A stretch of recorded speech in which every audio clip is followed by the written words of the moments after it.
Welcome back to C4. This is part 4 of our discussions on Agent Orange. I'd like to welcome back my guests, Dave Culmer, Shad Meshad, Judith Coburn, and Tad Foster. During the first 3 parts of our discussion, we spoke mostly about what the government did not, could not, but should have done regarding veterans who were exposed to Agent Orange. As we entered the 1990s, continuing outrage from veterans and pressure from veterans organizations coincided with the findings of the Institute of Medicine and the Academy of Science. All of this brought about a public law, 102-04, which was known as the Agent Orange Act of 1991. Let's go over here to our vet cam and go back to Silver Springs, Maryland with Donald Rosenblum. Donald, the Agent Orange Act of 1991. Let's take it from the top. Let's start with exposure. The VA presumptively recognizes recognizes that veterans were exposed to Agent Orange. Presumes that all Vietnam veterans were exposed to Agent Orange. So if you served in Vietnam between 1962 and 1975, you are considered by the VA to have been exposed. Period. Yes, sir. And the Agent Orange Act of 1991 supports the findings of the Institute of Medicine. Is that correct? Yes, sir. So can I assume that the Institute of Medicine's studies and reports that are ongoing are making things better? Of course, knowing that assumption is the mother of all screw-ups. Well, it depends on what you mean by better. Additional conditions have been recognized as related to Agent Orange. I'm not sure if that's necessarily a better thing, but I guess in terms of compensation, you could say that things are better because additional conditions have been added since the initial report. The initial report came out in 1993, dated 1994, and every 2 years, the National Academy of Sciences has issued a report, and VA looks at it very carefully, and makes a determination as to whether the what conditions are the evidence of an association outweigh the evidence against an association, and based on that determination makes a decision as to what conditions should be presumptively recognized for service connection. So Donald, you're holding the VA's Agent Orange. What is that? The review that comes out quarterly, I believe. Well, it comes out periodically. At one point, it was coming out 3 or 4 times a year. Most recently, it's been coming out about twice a year. Twice a year. But we, in this newsletter, each newsletter we list all the conditions that have been presumptively recognized for service connection. So the copy you have there is the most recent review report, and would you read to us the conditions that are now currently considered affected by Agent Orange? Yes, I'll be happy to. Chloracne, which is a skin condition, but it must have occurred within 1 year of exposure to Agent Orange. And as I said, all veterans are presumed to be exposed to Agent Orange, all Vietnam veterans. Non-Hodgkin's lymphoma is a cancerous condition. Also soft tissue sarcomas, Hodgkin's disease, porphyria cutaneous tarda, which must occur within 1 year of exposure, multiple myeloma, respiratory cancers, including the cancers of the lungs, larynx, trachea, and bronchus, the prostate cancer, acute and subacute transient peripheral neuropathy, which must appear within 1 year of exposure and be resolved within 2 years of the date of onset, type 2 diabetes, and chronic lymphoma, chronic lymphatic leukemia. So those are the 11 conditions that have been recognized so far, presumptively recognized by the Secretary of Veterans Affairs or his predecessor, the Administrator of Veterans Affairs. In addition, there are a couple of conditions that have been recognized in the children of Vietnam veterans.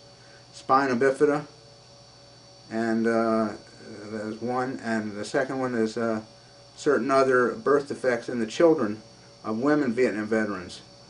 These defects are linked to military service rather than to exposure to Agent Orange or other herbicides. So those are the conditions, and I have each of these conditions are described in the latest newsletter. So your viewers may want to take a look at that. If someone is not receiving that newsletter in the mail, how can they go about receiving it? Who can they contact? Well, they can contact my old office, which is the Environmental Agent Service. The mailing symbol is 131. It should be addressed to AO Review, VA Central Office, 810 Vermont Avenue, Northwest, Washington, D.C., 20420. So a simple request by mail should get that done then. Is that correct? Sir. Yes, sir. So even though spraying was suspended and stopped in 1971, the VA presumes exposure to any Vietnam veteran who served there from 62 to 75. That's correct. And any veteran from that era who develops a condition currently listed by the VA, he or she should file a claim. Is that correct? Yes, sir. Donald, thank you very much. Stand by back there. We'll be right back. Straight from the source, Donald Rosenblum, recently retired from the VA Central Office in Washington, D.C. This is C-4. We will be right back.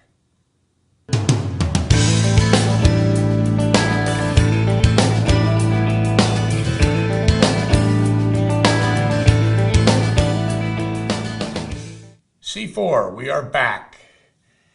Dave Culmer, 22 years with the VA. You were there in 1991. That you no longer had to define where you were and the time that you were there in order to be considered for compensation from the VA for disabilities arising from Agent Orange. Because again, as time continued to pass, the VA realized that you could not pinpoint necessarily a specific place where a veteran could have received Agent Orange because he could have been miles away. That stringent requirement was removed. Right. There's one other element that just happened as a result of continued study in August of '06, and that was at one point in time you had to have been in country in order to receive compensation for disabilities from the VA. Well, they broadened that definition because it was too restrictive.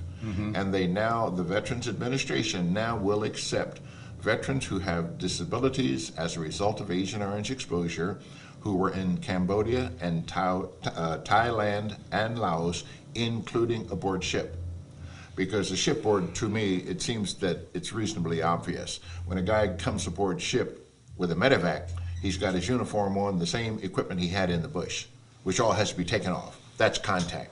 Now, how does that define, what about Navy personnel that may have been offshore? They would have been, they're now included. They are included. If you were aboard ship And they in never the area. And they never stepped a foot. That's correct. It used to ground in be you Vietnam. had to set foot on ground in Vietnam. No longer the case. Mr. Rosenblum mentioned the Agent Orange Registry. How important is that? It's very important. And it's important for veterans to know that the registry has been around since the late 70s and was originally a source for information gathering by the VA. Today it provides examinations and tests to see if a veteran has any illnesses that are related to exposure, as well as any illnesses that may not be related to exposure. The registry does not, and I repeat, does not do that test to check for dioxin in the fatty tissues of the body, the fatty cells. This is a very expensive test, and the VA does not do that as part of the Agent Orange Registry. So either way, test for dioxin versus presumptive association, apples and oranges. If in fact he's been diagnosed with a service-connected disability, he can receive compensation from the VA for the disability.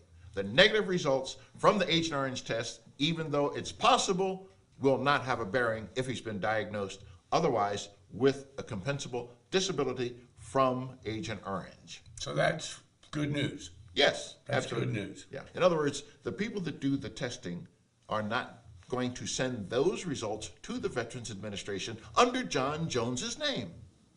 Now you don't have to prove you have dioxin in your body. It's just on the basis of what diseases you have. The reason the registry was created first as a result of political pressure. Right. As part of Vietnam veterans, pressuring the government to test people to prove that Agent Orange was connected with these various diseases. But then they were smart enough to keep the political pressure on even further and finally get to the point where they had enough clout that the VA was forced to just say, well, we will compensate you for whatever disease, whether or not you pass these tests. So it is sort of crazy the test still exists, okay? Yeah. But there's a historical explanation for it. Yeah. Okay. We'll take a break, and we will be right back with Agent Orange.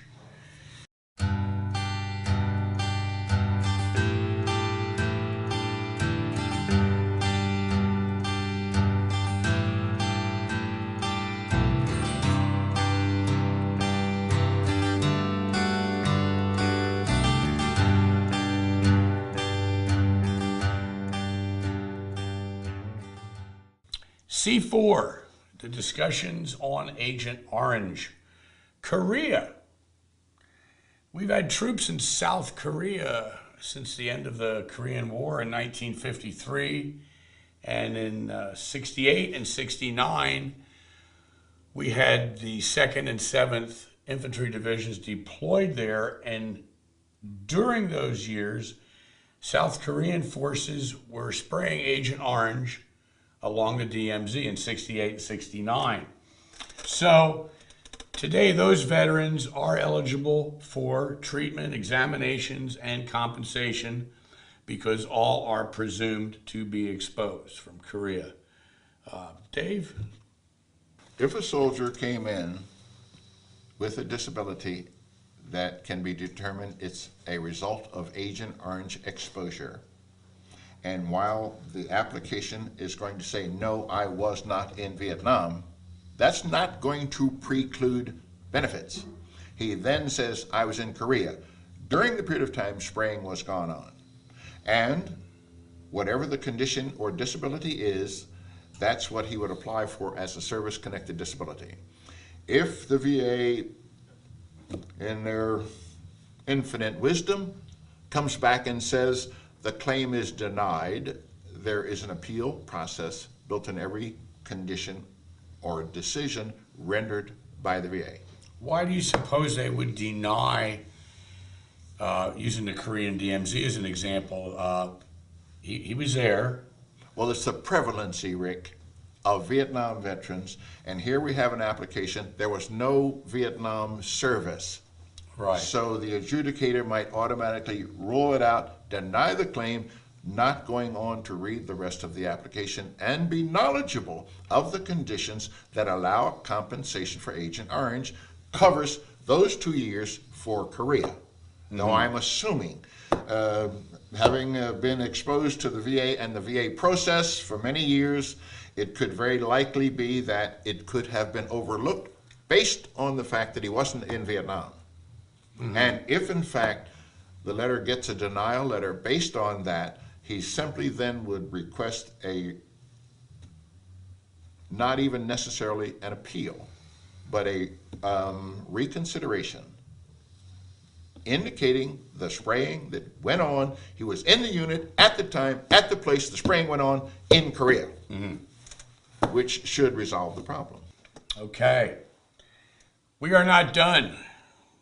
Vietnam, Laos, Cambodia, Thailand, offshore, Korea, all of us now presumed to have been exposed. And there are now presumed conditions. There may be more. See your physician or visit the VA Agent Orange Registry. 400,000 vets have done that so far, and there's a lot more of us that still haven't done that. You fought for this country on those toxic battlefields, and your battle may not be over. Thanks to my guests. Thanks to Donald Rosenblum back in Silver Spring, Maryland. And thank you all for watching C4.